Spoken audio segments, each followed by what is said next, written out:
I can't let you go, there's no way. I'm already so, still burning. So hold to me close, now baby.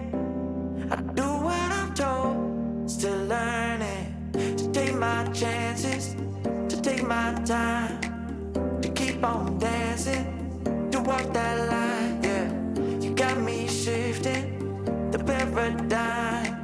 No longer wishing, you're my lucky strike. Love the way you ride, look into my eyes, say you're ready to go.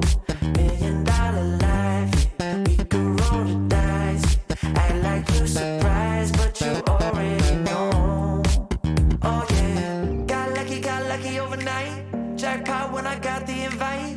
Let me wrap my arms around you, cause I can't go home without you. And my heart just vibe with you, babe. Wanna go sky high with you, babe. Gotta bring you close to tell you that you're my lucky strike. And I got to tell you, if you didn't know, then I got to tell you that you're my lucky strike. And I got to tell you, if you didn't know, then I got to tell you that you're my lucky strike. Cooler than cold, I'm all in. So load up the dice, so heavy.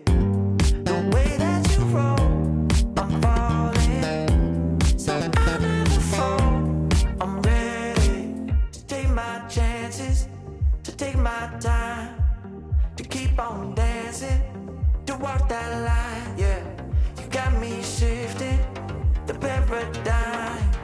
No longer wishing, you're my lucky strike. Love the way you ride, look into my eyes, say you're ready to go. $1 million life, yeah. We could roll the dice, yeah. Act like you surprised, but you already know. You're my lucky strike, and I got to tell you, if you didn't know, then I got to tell you that you're my lucky strike. And I got to tell you, if you didn't know, then I got to tell you that you're my lucky strike.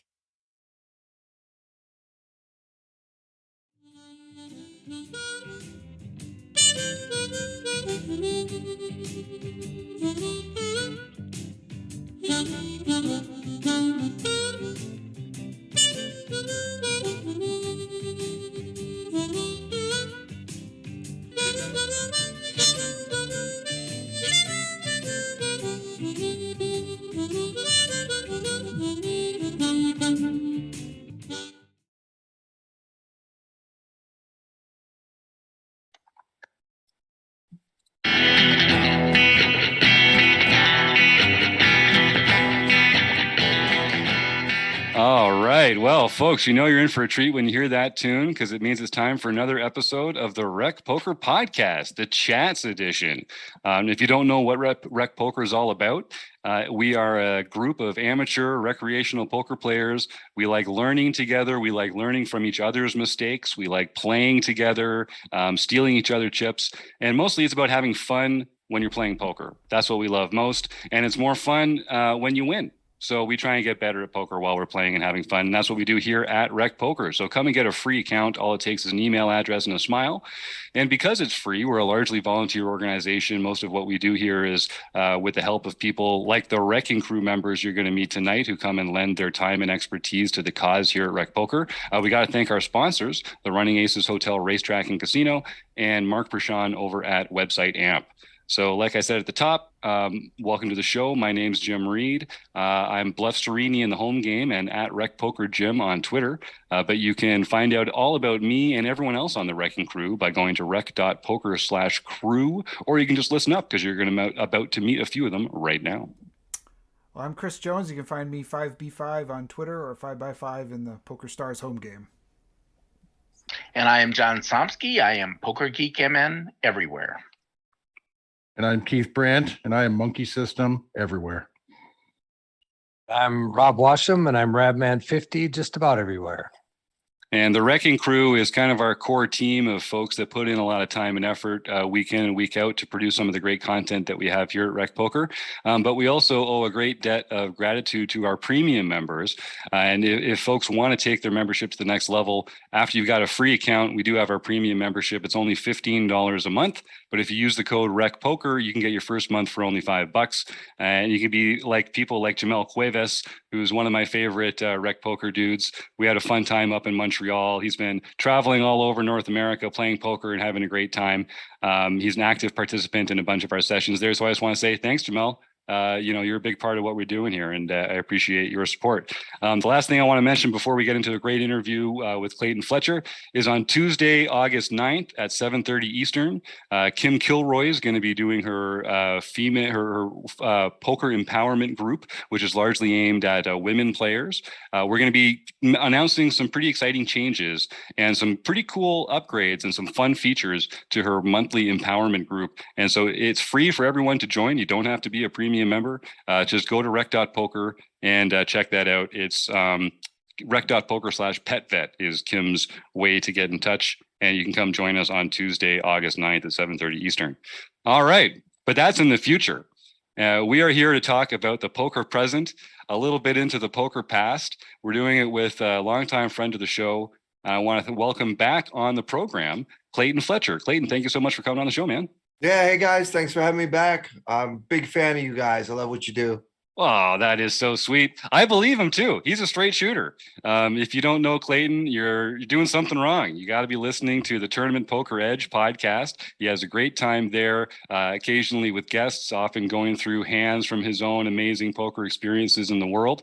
And Clayton, I'll ask you the same question I ask all our guests when we get started here. You're a player, you're a podcaster, you're a content creator, you're a very successful stand-up comedian as well. When people ask you, like, what's your role in the poker world? What's your answer? What kind of box do you put yourself in when it comes to poker?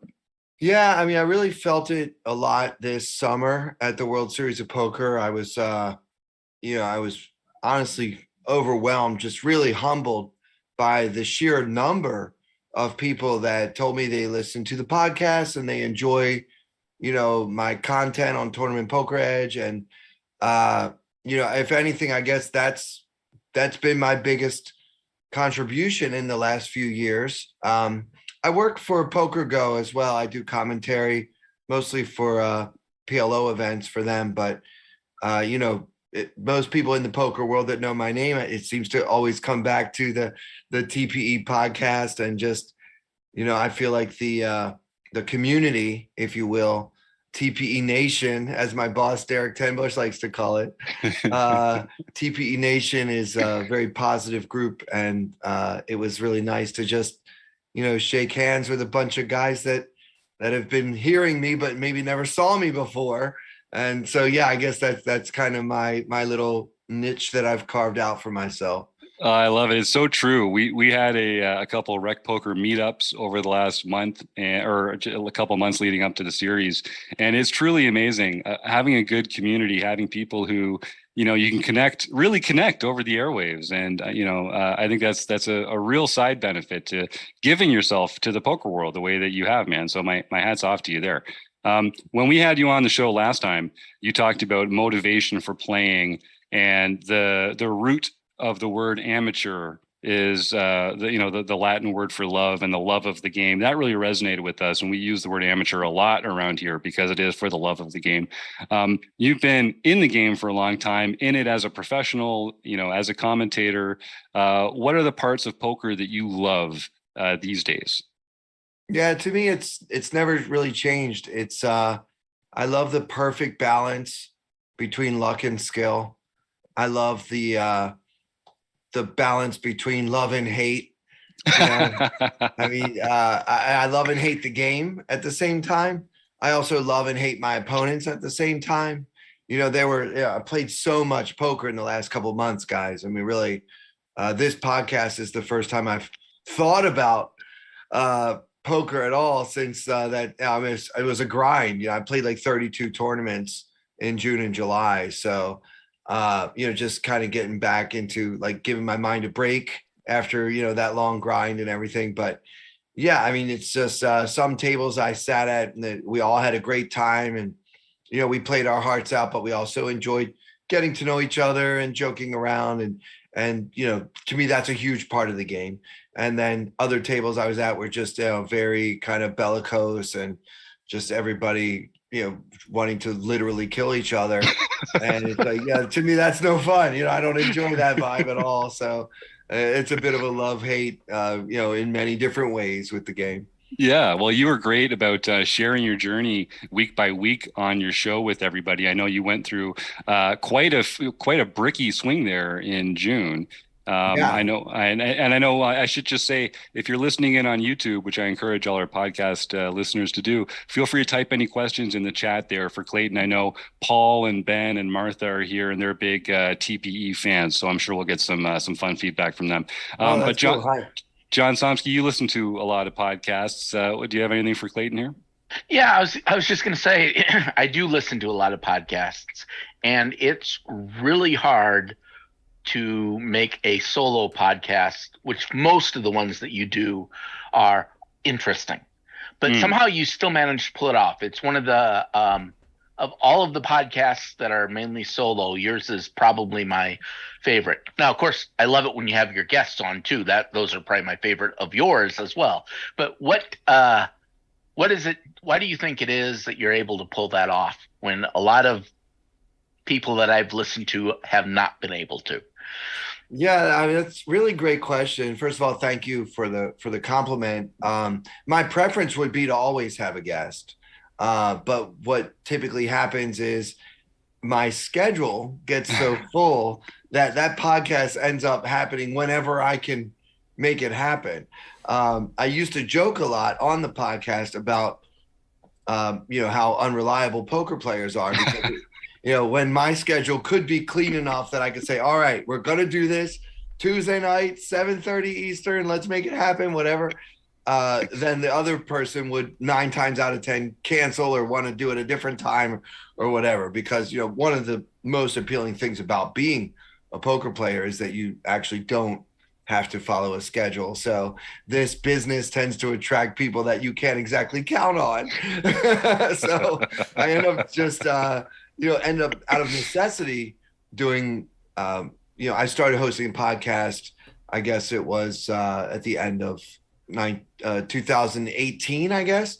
And so the first few episodes we did have like a crew, like you guys have your crew, all you guys can manage to get together and meet at this time. I'm really jealous of that, because my would-be crew, Derek, Casey, Mark, like all the TPE guys that anyone that's ever listened to the old school TPE podcast, those names. Well, those guys are no longer available with any more regularity than I am. So it just became out of necessity that I would do a lot of solo episodes. And at first I was extremely uncomfortable with it. I had never done any type of solo anything before. Even with stand-up, I consider it a dialogue, because I have the audience there to tell me that's funny, that's not funny, I don't understand it. There's immediate feedback. Even though their part of the conversation is just supposed to be ha, right? It means something, right? So sitting there talking to myself on my computer, I think if I have gotten better at it, it's because I picture one person, a friend of mine, who loves poker and is dying to hear about what happened at Paris last weekend. And I can picture him trying to follow the story. And one of the main things that I try to do is realize that the listener doesn't have the hand in front of him. So I repeat, just in case you forgot, we have ace queen, because so many times I've listened to other poker podcasts and they get so in depth about the analysis and the GTO and the percentages and the distribution and all this stuff that at some point I forget what actual hand we have, because I'm thinking about my range. Yeah. You think about your range so much, you forget about what your 2 cards are. So I'm aware of that. And it's also easy to forget what the flop exactly was and all that stuff. So as I go through the hands, I really try to make sure that I give you as though you're, leading the blind through the woods. This is what happened. Okay. Don't trip over any twigs. Yeah. It's a real skill, honestly, like doing it without someone else there or without an audience there. Like that's definitely not as easy as you make it seem. So kudos to you there. And listen, man, yeah, I think you're right about those reminders too. Like, that's something the Thinking Poker podcast guys used to talk about all the time, right? It was like serving their audience better by just like throwing that reminder out there from time to time, because it's easy to just get sucked into it. So kudos to you for that.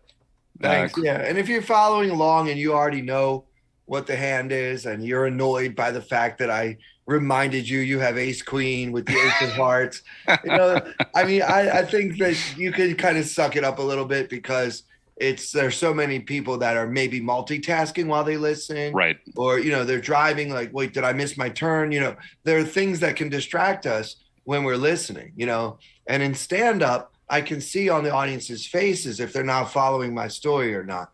When I'm doing the podcast, I get no reaction at all. But what kind of brought it to life for me was really this summer shaking hands with so many of my podcast listeners and having them, share their thoughts about the podcast. And a lot of people just said, thank you for the podcast, which honestly, that feels so good, because, I feel like I want to thank God for the podcast. It's really one of the best things that happened to me in my whole life. I love doing it. So, you guys don't have to thank me for doing it, but, kind of putting, actually shaking hands with a few listeners made me realize, like, when I'm sitting there talking to myself, I'm really not talking to myself. I think about those guys, the ones that I met who thanked me for it. I'm like, that's who we do it for. That's what it's all about. There's no substitute for every once in a while you get like a nice email from someone or a DM on Twitter or someone just saying like, hey, I really thought you made a great point on the podcast to help me become a better poker player. And like, oh man, it just doesn't get any better than that, right? Absolutely. That's it right there. That's beautiful. Chris Jones, you're the producing co-host of the show here. What have you got to bring to the table, my friend? Clayton, I have a question of my own, and then I've got an audience question too. But the question I have for you is kind of something you mentioned a little way back when you mentioned, playing 32 tournaments over the summer. You get to some tables. Some of them are really, it's nice. You have some conversations. Some of them are just like kind of like death marches and people staring at you. And I'm just curious with your experience and, and you seem like you're always a very affable person at the table. So if you're experiencing that as well as the rest of us are, what do you think sets the tone for a good table? Or like how...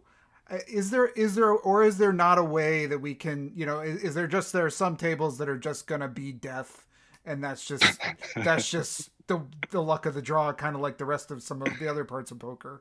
Yeah, I think that's a great question. I mean, certainly there are some tables that no matter what,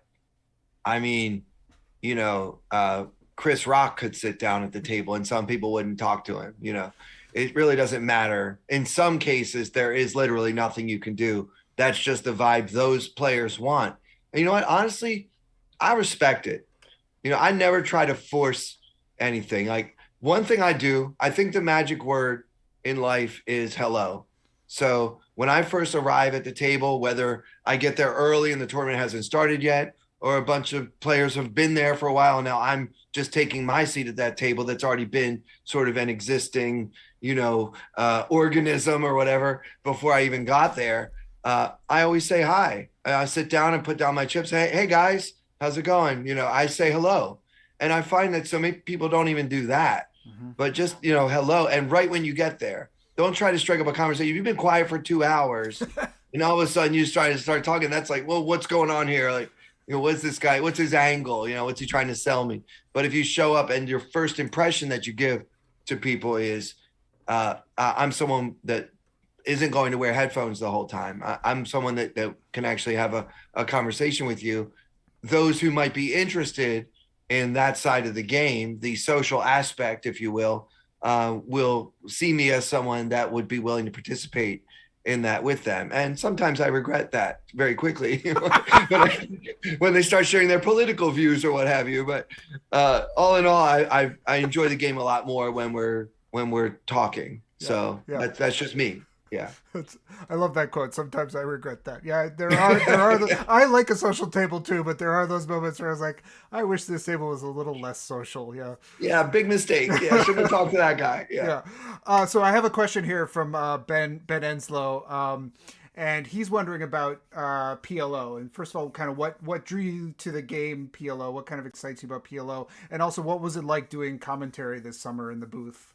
Okay. Yeah. Thanks for your question, Ben. I like PLO because, to be honest, I like to gamble.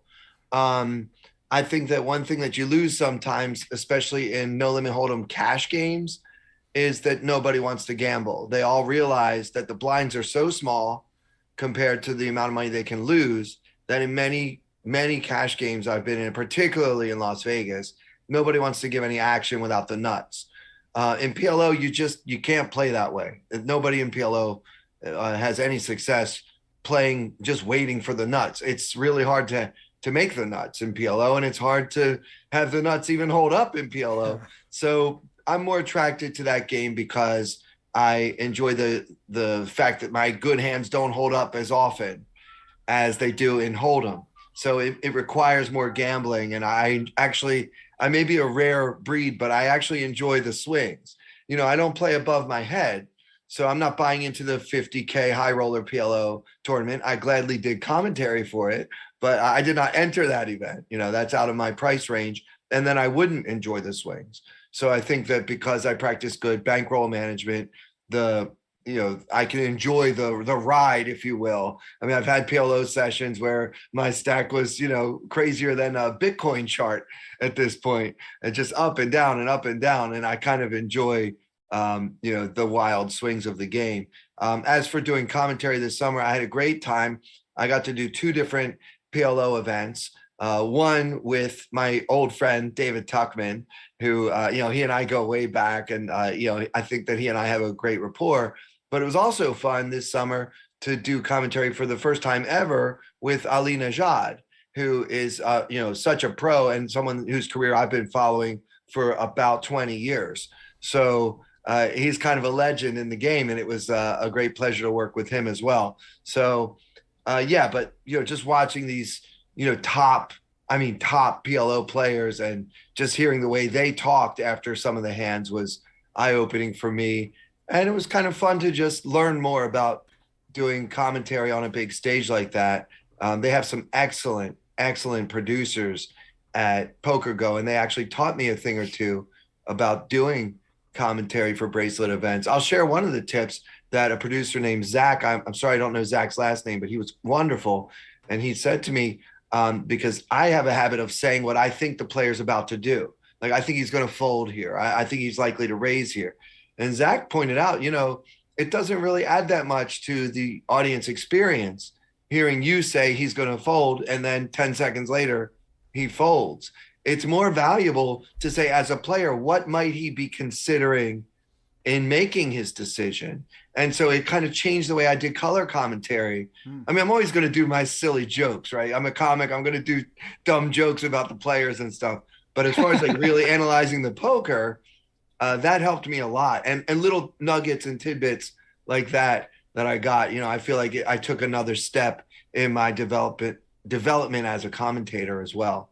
Yeah, I love that actually, because it really is about the mindset, not the prediction, and that really helps everyone kind of get on board with you. One last, I don't get extra points if I'm right. Right. So who cares? Right. One last little question. I've heard that the PokerGo studio is a pretty tight confines, like kind of like closed off in some corner. Can you describe what it's like kind of going into that booth and sort of submerging yourself in that world for a little while? Yeah, I mean, for hours at a time, really. In the former home, the Rio, the booth was tiny and often very warm, like you're just sweating in there. The new space was actually a little bit more, more giving. I mean, I wouldn't want to have all 5 or 6 of us in there. That would be too crowded. But yeah, like it wasn't so, elbow to elbow like it was back at the other venue. But yeah, I mean, I love PokerGo. I love Maury. I love all of those guys and what they're doing. really trying to bring like the highest quality cameras, the best microphones. Like they really don't spare any expense on making this production as professional as humanly possible. You know, even if they lose money on some of them, they just care so much about the quality. And honestly, you know, you can't say that about too many production facilities that I am aware of. You know, mostly it's about the bottom line. And this one is about, let's just make it look and feel as good as we possibly can. Yeah, that's awesome. And you can tell that they put a lot into it. And, you know, I think it's fair to expect a lot when you're putting that, when that's your mandate. And, you know, this is the Rec Poker Podcast. We have actually, I got to tell you, since Chris Jones has gotten a lot more involved in the production side of things, this is looking a little slicker and more put together than it used to. But I really do appreciate that professional attitude that some of those real companies out there get to take. Yeah, real companies for the win. So you talked a little bit before now just about playing at a level that you were comfortable with.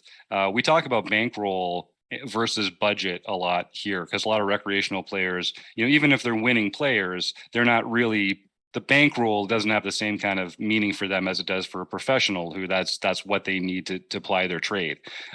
You're kind of in this middle ground. You're obviously a winning player. You expect to win and profit over the time of your playing, but you don't have the same like professional bankroll in the way that other professional players do.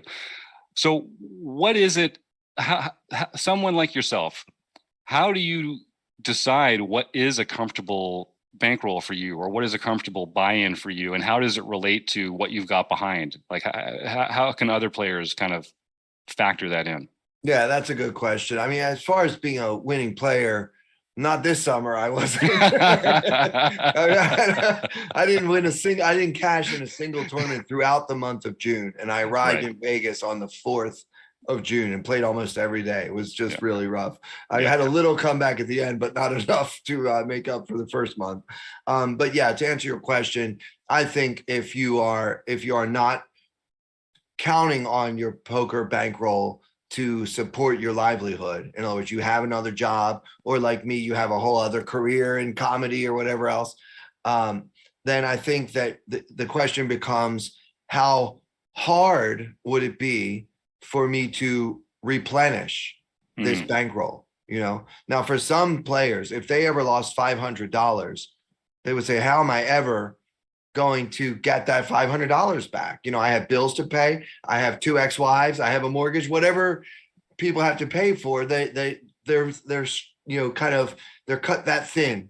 So if your number is $500, if you ever lost $500, you might never figure out a way to get that $500 back. Then, you know, you should be playing like $1, $2 online tournaments. That should be your bread and butter, even if you have a job. So it's a matter of really looking at your budget and saying, how much have I won? How comfortable would I be losing a percentage of what I have won? Right. I mean, to me, my bankroll started with very little, just a couple hundred, you know, 25 years ago or something. And, you know, now it's built up to what it is. There was a time when I would take a lot of risks, like sometimes putting my entire bankroll on the table, because number one, it wouldn't be that hard for me to recoup it. And number two, it wasn't that much money to begin with. And I could afford to take those risks because I didn't have any other responsibilities or expenses, right? So it's a very complicated formula that every individual has to come up with.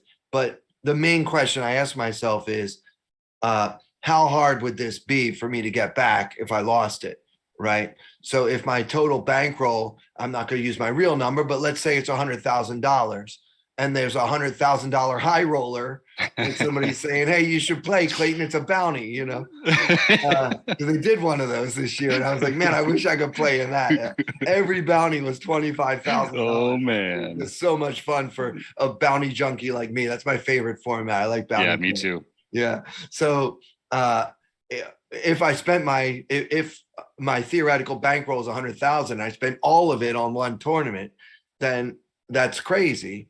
But not if I can go to work tomorrow and make $100,000. You know what I mean? It really depends on you and what you're doing and what you can do and what you can't do. So yeah, I mean, you never want to To me, a good rule of thumb is I would never risk an amount of money that if I lost it, I can't go right to sleep that night.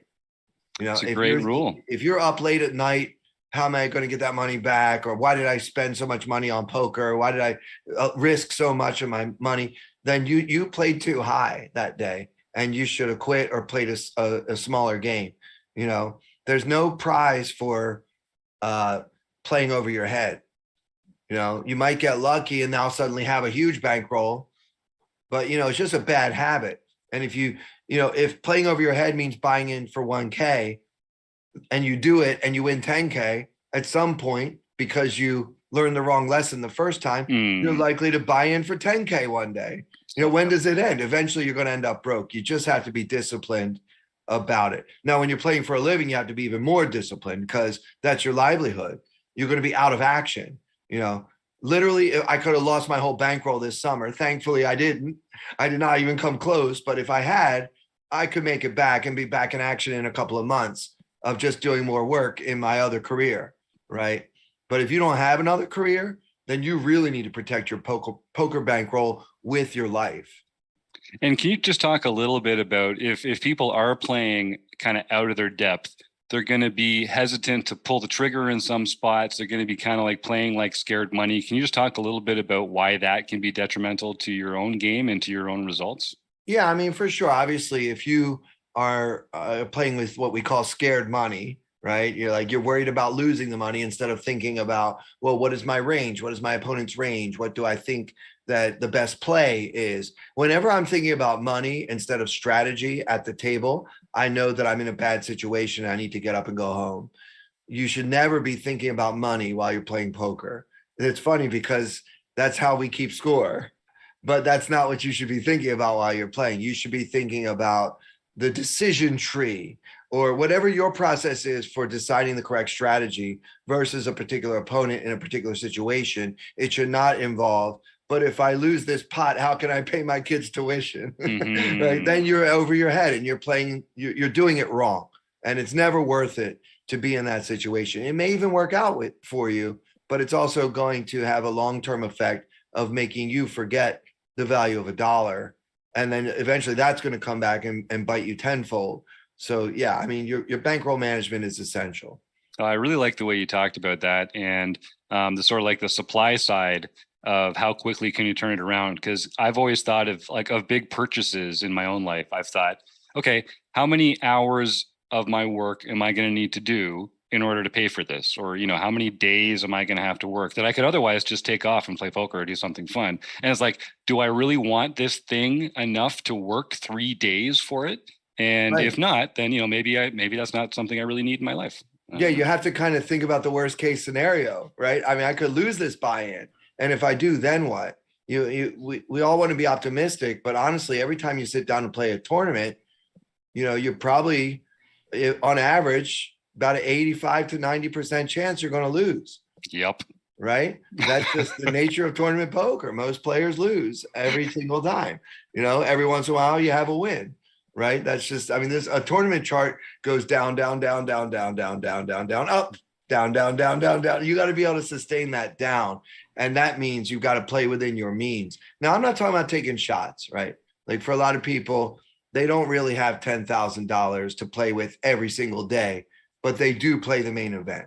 And that's one thing that makes the main event special. For many poker players, they're extremely disciplined all year, but they take a shot at the main event every year because that's their one. If you have one or two throughout the year where you do play a little over your head just to feel what it's like, but there again, because it's a shot, you prep for it. You know that you're taking a shot. If this doesn't become your norm, right? So there's a difference between playing outside your bankroll and occasionally taking a shot outside your bankroll, which I actually advocate for a variety of reasons.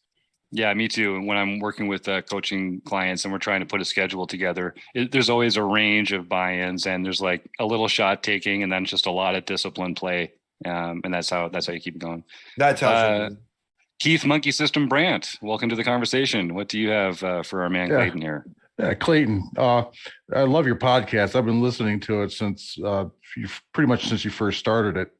And I've just been wondering, and also for the audience listening on YouTube, How has your own approach to the game and your approach to preparing to play evolved since you started the podcast?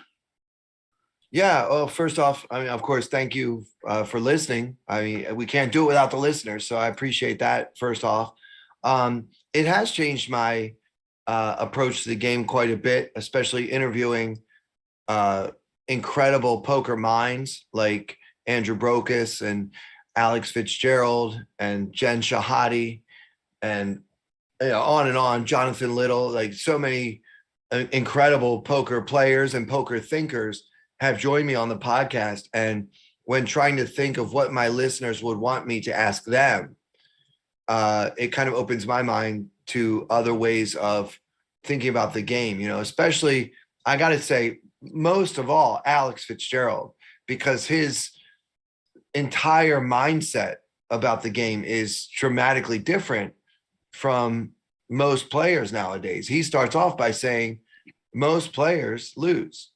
And if you do what everybody's doing, you're going to lose. Right. So that's it kind of makes sense when you put it to me that way. And I was like, oh, so really it's about trying to find the thing that 9 out of 10 players wouldn't do, but that they should. And so that's really one of the kind of key differences between my approach to the game now and before I started hosting the podcast, because I didn't have access to one-on-one conversations. Of course, it's not really one-on-one with an audience of thousands, but it feels like I'm just talking to one of these players and getting inside his or her mind in a way that really helps me change my approach to the game as well. Well, bankroll management is one of those unsexy secrets to winning poker, and game selection is another one that I think is just underappreciated by recreational players.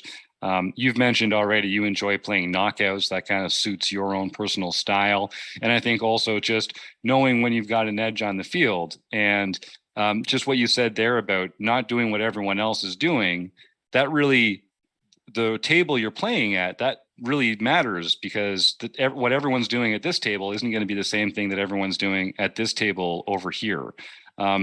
If you're, a lot of our listeners, like I say, they're less experienced recreational players. If they show up at a table and they don't really know what's going on, like what level everyone's at there, what do you look for in the first few orbits to kind of help you get a sense of what level are these players playing on? What's the thing that everyone's doing here that I'm going to try and do differently than they are? Yeah, I mean, it's not really one thing. I wish I could just give like one straight answer, but That'd be nice. I mean, I could just think from my memory bank from this summer. I could try to identify like who might be less of a shark than someone else. I mean, nowadays, even the average player is, pretty good, right? So it's not like when we first started and there was just shooting fish in a barrel. I mean, even, as you guys are rec poker, but every week you're studying really hard, you know what I mean? It's not like the old days recreational meant some guy that comes in straight from the craps table and is just ready to throw some money away. Those days are pretty much over at the stake that I'm playing. But yeah, you could find certain mistakes that people make, sizing, where sometimes sizing can be a clear mistake, right? Not value betting. If I see a guy check it back on the end with the third nuts in a spot where his opponent could have so many worse hands than that, and he doesn't go for thin value there, not only do I realize that he's not up to par with, the great players of today, but I also have a very clear idea of how to exploit the mistake that he is most likely to make. Right. So, I mean, that's what I'm always looking to do. I mean, I study GTO just as much as anybody else, but I do so with the idea of knowing when I deviate, what I'm going to deviate from, not with the intention of never deviating. If I see that someone's exploitable, I am going out of my way to exploit him or her every time. I love that. Rob? I just had another question. On your podcast, you do a really excellent job of breaking down the hands that you play in and all of the nuances that go into that hand that you played, and you're breaking it down. And my question is, how do you note take? What do you do to keep notes on the hands that you play that you can bring them back to life in the podcast? Yeah. So what I'll do is at the table, if I don't play the very next hand, sometimes I'll just take my cell phone out and write myself a note with as much detail as possible. What my stack was, what his stack was, what the blinds were, what he was wearing, because I know that I might not end up recording the podcast about that hand for another 2 or 3 days. So I want to make sure I can remember all that stuff. If the hand happens really close to a scheduled break in the tournament, I will actually make a voice recording, almost like a little mini podcast just for Clayton that I record on my phone so that I can really describe the situation better than I can do it over text, right? And the third way I'll do it is just kind of the same thing, but if it's something I feel like I need to say into a microphone rather than trying to type with my thumbs, I'll just step a few paces away from the table and kind of whisper record the same type of thing in my phone. But yeah, those are the different methods I use. I wouldn't want anyone to think that I just have this photographic memory and I remember the exact suit of every card and exact stack of all my opponents. And to be really clear, sometimes when it doesn't actually make a difference, I'll estimate. This person had about 38,000 in his stack, right?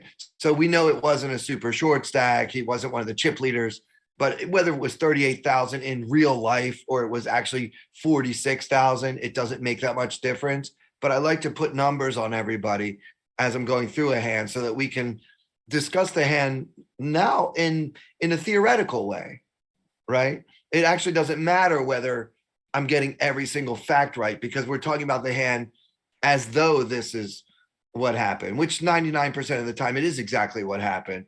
But yeah, sometimes I fill in the blanks with a little bit of poetic license, if you will, just so we can have a complete hand to discuss. Yeah, well, that's it's hard. And it really goes to show whether it's exactly what happened at the table or not, having the details about even the offsuit suits and, the number of chips in there, it makes for the integrity of your discussion demands that you have some answer there so that you know what you're working with. And I think the show benefits from that for sure. Thanks. Yeah, I would never change anything that's super relevant, but I'll fill in the blanks if I can't remember the exact details. And I find myself often using words like about, he had approximately, or he had about an average stack, so around 60,000, whatever, that kind of thing, because I don't want to mislead people into thinking that I'm some kind of savant and I can remember every single chip that every one of my opponents had in front of me for 7 weeks. No, sir, I can't. I can't do that. Well, we're going to let Clayton go shortly. So I'll say if folks in the YouTube chat have any more questions, now's a great time to type them in. We're also going to do a contest a little later on today. We're going to give away a copy of Barry Carter and Dara O'Carney's End Game Poker Strategy, the ICM book. And we're just going to tweak the contest a bit. Instead of typing the word contest, we're going to use this podcast to do a little good. Type the word food bank. And everyone who types the word food bank or the words food bank into the YouTube chat will be entered into the contest. And we'll get into some more details about that a little later on. But Clayton, I think we'll probably get one more question. But in the meantime, what's the best way for people to get in touch with you? Obviously, you'd love for them to download and subscribe to the Tournament Poker Edge podcast. But what's your favorite way for folks to get in touch? Is it Twitter or email or a website, or what's your preference there? Yeah, I'm super active on Twitter. I was an early adopter of Twitter. I've been on there for many, many years, and I find that it's just a great way to interact with people. So that is my preference. I'm Clayton Comic on Twitter. I'm also Clayton Comic on virtually every other form of social media, but the one that I actually use the most is Twitter. And best of all, my DMs are open, so anybody can send me a message. I don't always see every message, but you can at least, contact me that way. And if I follow you back, of course, I see it right away. So nice. Chris, anything else? Yeah, we got one last audience question from Paul. No last name, but Paul says, huge fan. I've been listening since your first TPE pod in 2018 and haven't missed an episode.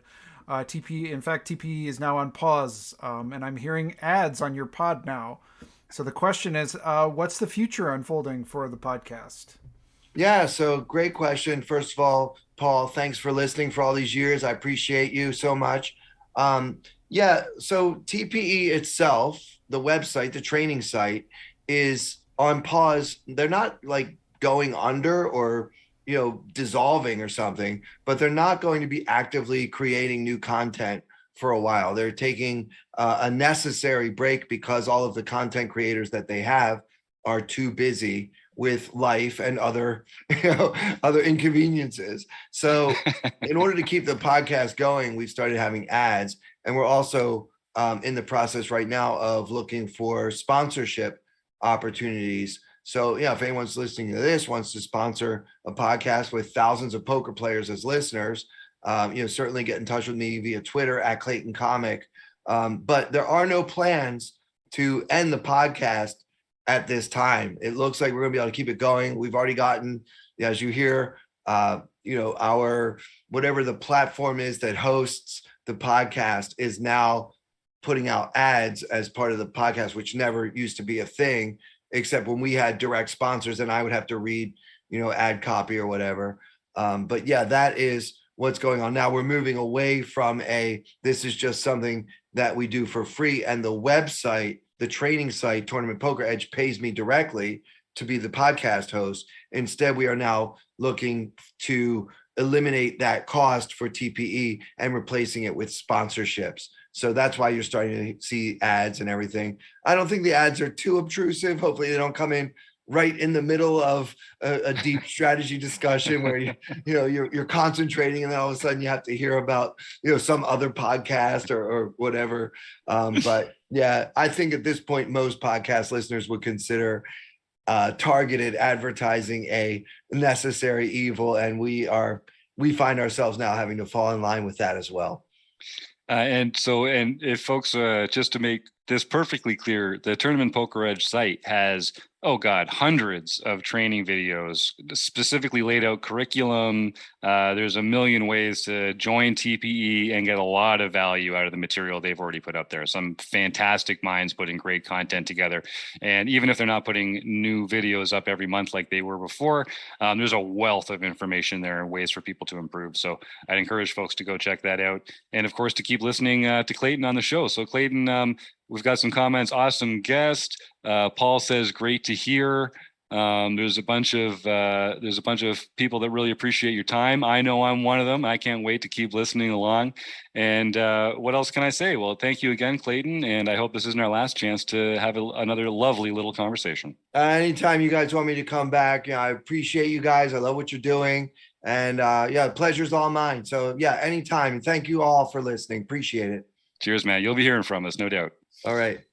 So, John, why don't you take us through home game results, and we can see who's been winning lately, and see how many new pins we're going to have to ship over to a really mad guy. See if he's still on a big roll from last week. Well, it's funny you mentioned that, because the very first game I have to talk about is July 25th, where a really mad guy got his fifth nightly victory. Do we know who this is? We no name. There's no, or is it a private name? Or... His name is Mad Guy. Oh my God! A really mad guy is his poker name, and Mad Guy is what he has. This is an impressive little run, and he's a new player, right? He's a new member. He's obviously knows what he's doing. I think he just followed us on Twitter too. So hopefully we can find a little more about this 9 person. Total rec poker wins, all of which have been this year. Oh man. So he joined this year. Yeah. All right. Well, Mad Guy, way to go. You're going to be a very pleasantly relaxed guy pretty soon if you keep this up. This is really impressive. Name to... Yeah. Then on the 26th, we had the Took. Brian Cole got his second nightly victory for the year. Nicely done. Jesse Two Shoes. He's back. Jesse Grand Force got his first nightly victory, second victory overall. There you go. B-Chip, Charles Allen got Charles. his fourth nightly victory for the year. Way to go. Quad Quark Paul got his first nightly victory for the year. He's in the room. And then JT Guns 22, Jay, got his first nightly victory for the year. By the way, I recently just cleared out, just for everyone to know, we had an old sheet that had people's names that Steve had gone through and figured out and gotten all of those. I've deleted that now. So the only way we are going to get your names is if you make your profile public in the website.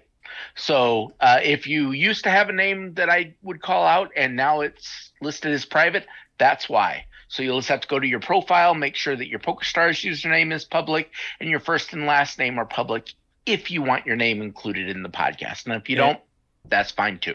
And on that note, we also, some people have had to make new PokerStars accounts for geographic reasons or things like that. So make sure you reach out to John at rec.poker if you've had to create a duplicate account so that we can put your alias in there so that we know who to send the pins to and that kind of thing. So that's that will come up a little, but for the most part, just keep your username in your Rec Poker field, your profile field, and you should be all set.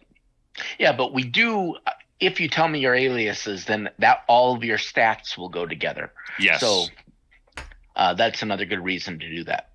Okay, then for our mixed game event, Isma, who got his second. Well, yeah, now it's private though. So because I doxed him or her. Yeah. So now he got his second daily mixed victory for the year, and Jasper Jr., who actually complained that his is Pat Berry. Yeah. He complained that he was listed as private, so I will out him. Got his first international victory for the year. KekGeek65, who is also now private, got his second international victory for the year. Yeah, no idea who that is. That's so weird. Yeah, and then Jasper Jr. came back and won the LPP event. So he should contact Jim at rec.poker. Isn't it a little late for KekGeek65 to be private? I mean, everybody that's ever listened to this podcast last year knows who he is. Probably true. This is true. This is true. I'm just trying to respect people's boundaries. Yeah. I don't want to get into any trouble. We're just playing by the rules over here. It must be a misclick. That's the only thing I can Yeah. Well, I honestly, what I think it was is Steve had gone through a lot of work of getting people's names, and so this sheet had a ton of people's names, and because it was there, they never bothered to update their profiles. Right. And now we've had some requests to. People want to keep their information private. So rather than having multiple spots for all of that information, I just got rid of that old sheet. And if you want your name public, you know how to do it. Just go into your Rec Poker username and profile and make that public there. Right on. As I was about to say, contact Jim at rec.poker for your free month at Learn Pro Poker. That's right. You don't want to miss out on that opportunity. Ryan LaPlante and the gang over there at Learn Pro Poker do excellent work. They've got a ton of great videos, and you'd be doing yourself a disservice if you didn't take me up on that free month at Learn Pro Poker. And again, folks, these home games are free to play in. You can just sign up at rec.poker, get yourself hooked up, play in them, and win real prizes. I think a month at LPP goes for about $35 or $40 or something like that. So it's just a nice way to congratulate yourself for playing well and learn how to get to that next level.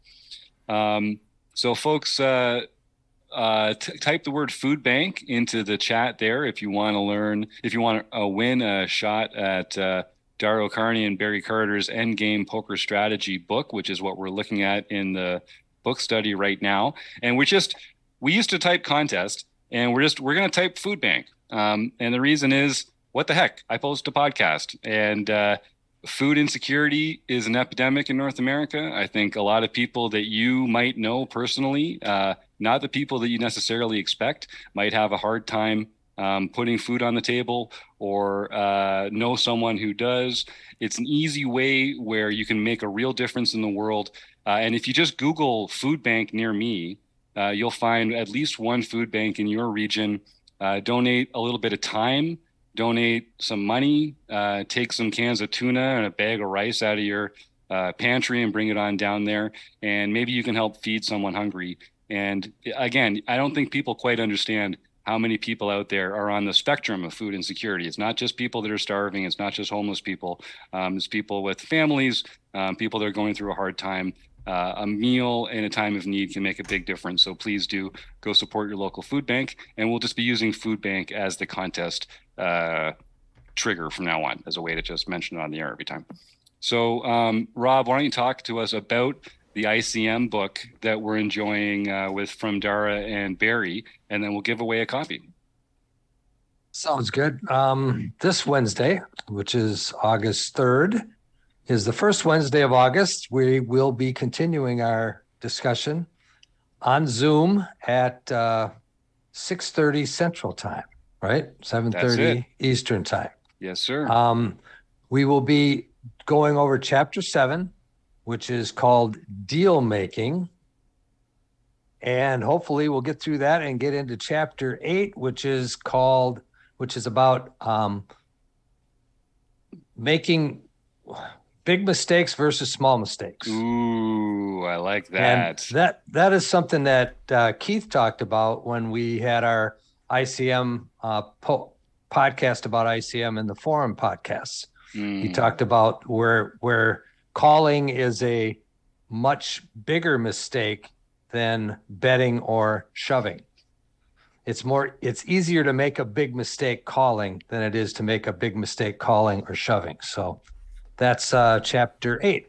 So Nice. We'll be talking, hopefully we'll get through Chapter 7 and 8, and then we'll be very quickly getting into the hand examples that he has towards the back of the book. That's awesome. Well, it's not too late. If you win the draw tonight, we record all these sessions. They're open to any premium member here at Rec.Poker, and the whole archive of all our videos. I mean, we make 6 videos a week, and we've been doing it for 2.5 years or something now. So we've got a pretty rich archive of videos if you want to go back and catch up on any of this stuff.